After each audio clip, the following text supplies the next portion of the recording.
Hello, doubting parents. I am the parent of a child who has misophonia. I've been frustrated recently because I've been seeing many children writing on the Facebook groups that the parents do not believe them, that the sounds or the motions or the tapping that you are doing is driving them crazy. They have an illness called misophonia. Most doctors don't know about it. It's very new. But I wanted to talk to you guys and let you know what you should do for your children. Now, you may have just found this video on your own, or you may have been sent it by your child because they're frustrated with you.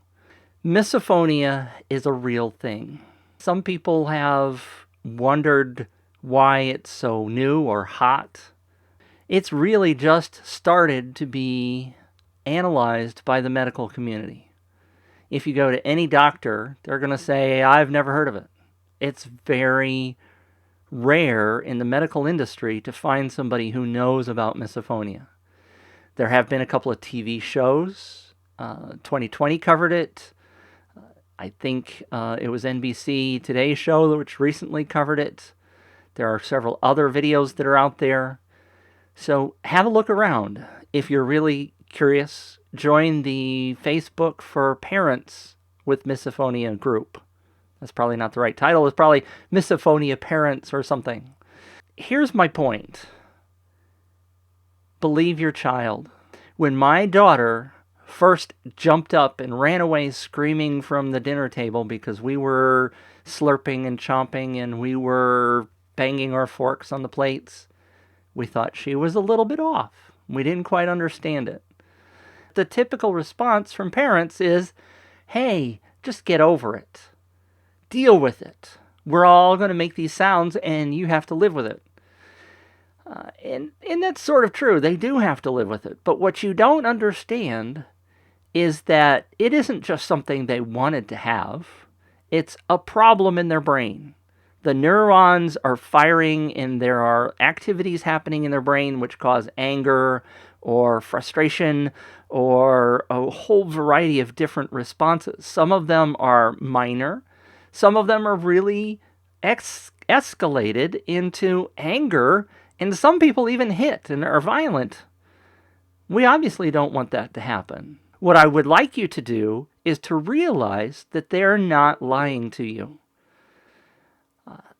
It isn't easy to diagnose. The medical community, as I said, is just starting to understand it, but there have been studies where they do see wild things firing in the brain. Now, imagine if your child has epilepsy.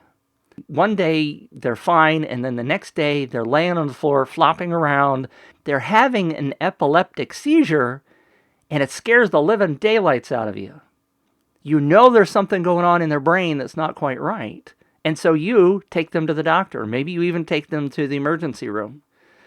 The same thing is really happening inside your child's brain with misophonia. You have triggered them with some sound, or it's even hand signals. And I may be triggering some people by doing what I do, but I like to talk with my hands. These things set them off, and it is not... Let me repeat, it is not something they can control. It's firing in their brain just like an epileptic seizure is happening, and they can't control it. There is nothing known by the medical industry right now that will stop it. There are things that maybe you can help them with, but the biggest thing that they want is for A, for you to believe them, and B, to try to help. To understand that this is not something they chose, this is not something they want, and this is not something that they can get rid of, and they need your help.